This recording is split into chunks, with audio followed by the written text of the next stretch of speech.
Today, we're talking about this guy, the Sirui C300X II light. This thing's interesting. It solves a lot of the problems that I had with the last light that I reviewed, but there's one thing that I find really intriguing. Let's talk about it.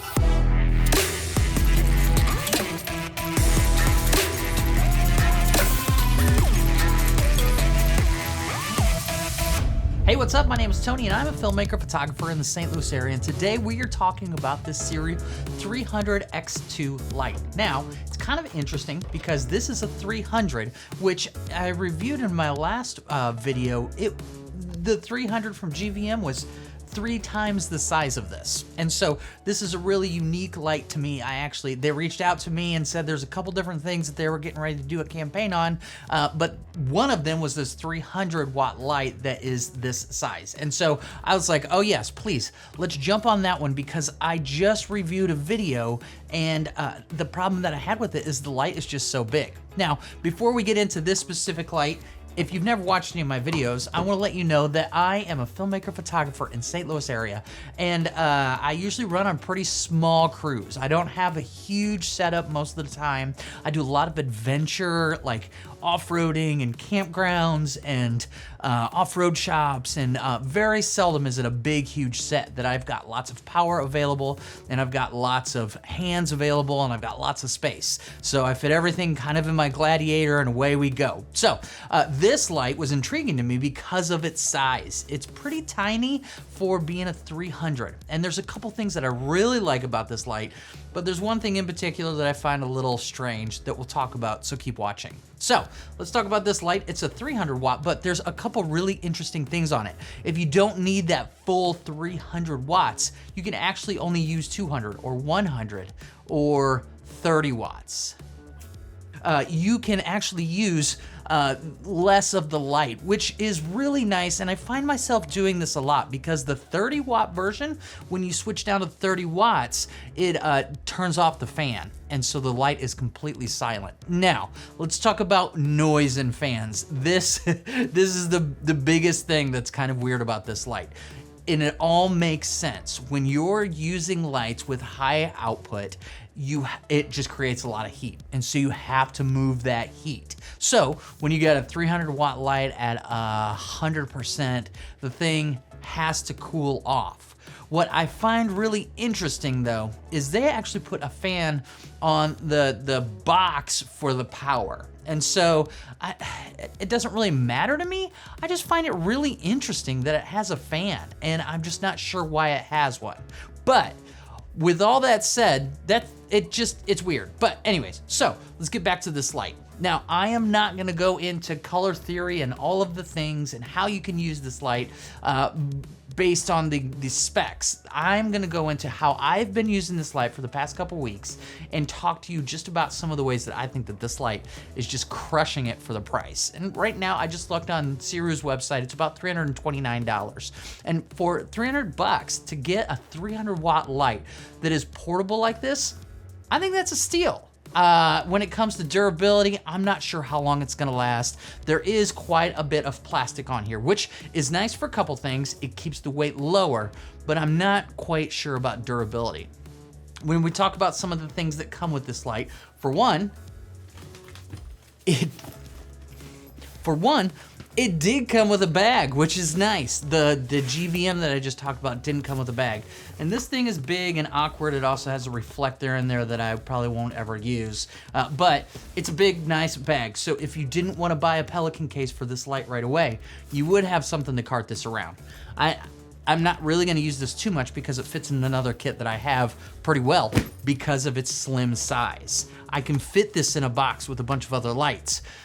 Anyways, so we've got all that. The other thing that that comes with this is it comes with this handle, which makes this a portable light, which I really, really love.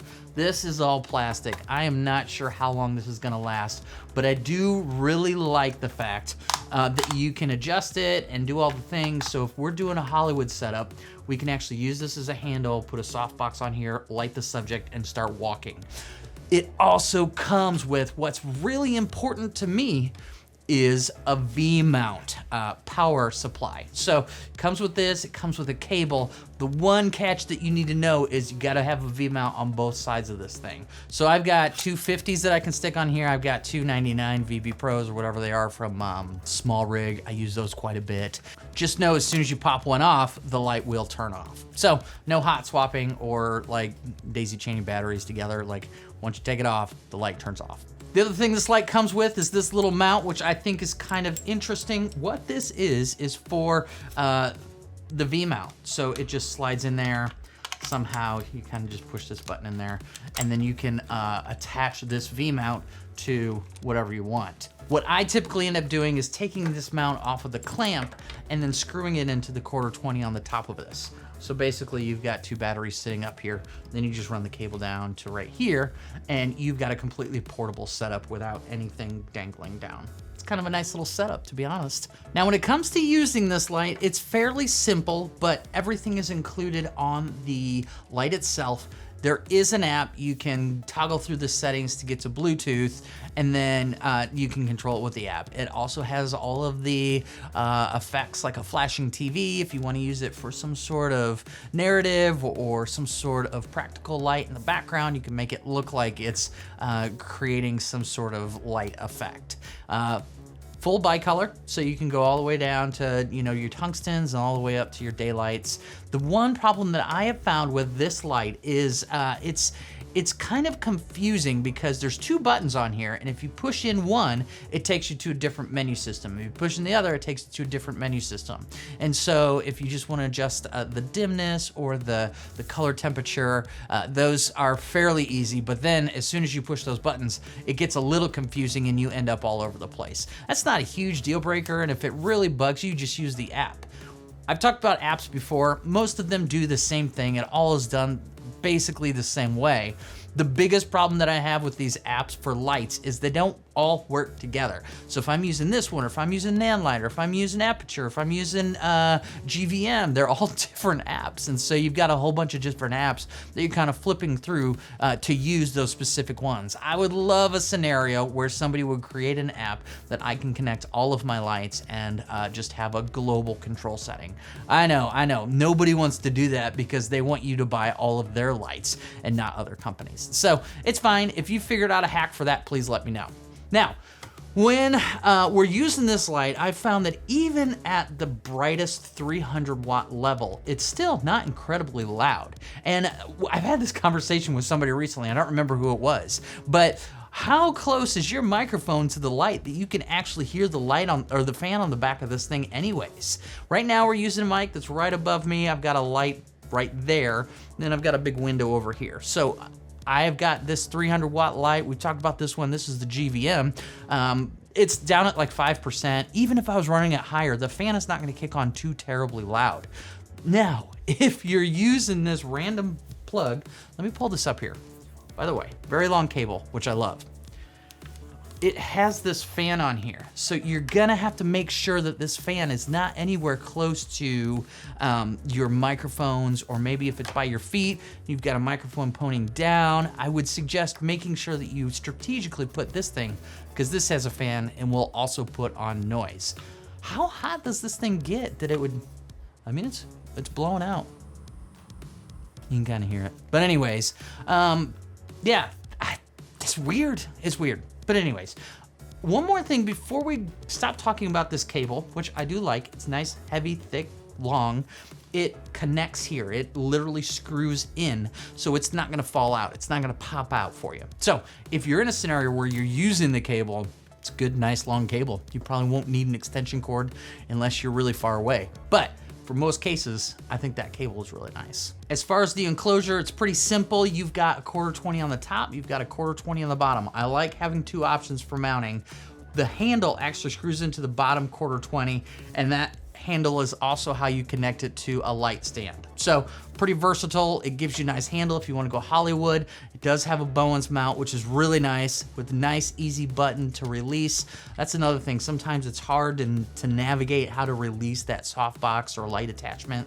This one's pretty easy. So there's a button there. You've got a 1/4-20 on each side, and that's about it. All plastic. But once again, doesn't really matter, it keeps it light, and if you're not beating this light up, I think it's gonna last for a while. Other than that, this is a pretty nice little light. The way that I use this thing is on set. I just love having the ability to have a light like this with battery power. You can have it on a stand, you can move the stand wherever you want, you don't have to worry about your talent tripping over cables. And as far as how long it lasts, I don't know. I did a shoot with, I'll show you some video here, with a guy named Andy, and this was in a decent sized room, so I used this light, and I had the V-mount on the top, and we did maybe a 2-hour interview, and I think it barely touched my my V-mount batteries. And so I really think as long as you don't have that thing cranked at 100%, you're gonna be pretty pleased with how the power consumption is. I'm a big fan of this light. The biggest random thing is that weird transformer fan. I don't know, it's you don't need it when you're using V-mount, and so it must just put off enough heat to keep that thing cool. But otherwise, I don't know how long this handle will kind of live in a real world scenario, because it is kind of plasticky, but I mean, what do you expect? It's not a full-on expensive $1,200 light. It comes with a box, it comes with the handle, it also comes with the reflector and the V-mount plate. So, I mean, it comes with everything that you would really ever need, unless you want to get into some really good light modifying.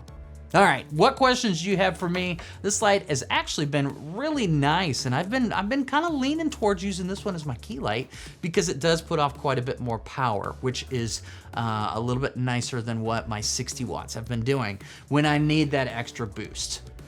I've mentioned in the past, a lot of times when you have lights like this, instead of shining them directly at your subject, what you can do is shine this at a wall or a ceiling, and you've got that extra horsepower to be able to really light up something and make a really, really soft light on your subject. So when you've got a bigger light like this that you can play with, experiment with that power and try and do things that you may or may not do because your smaller lights just don't have enough horsepower. Okay, I would love to know if you had a light like this, would you use this, Hollywood? Is this too big? Is your arm gonna get too tired? Would you just mount this on a stand and never use the V-mount plate? You think that's a waste of money? Let me know in the comments what you think, and if you've got any other questions about this light. But otherwise, I think it's a really nice little light. I'm glad that they sent it to me. I didn't buy this, but they did send it to me wanting me to do a review. And so that's what we're here for, and I've had a lot of fun trying out this light. All right, guys, till the next time, hope you have a great day.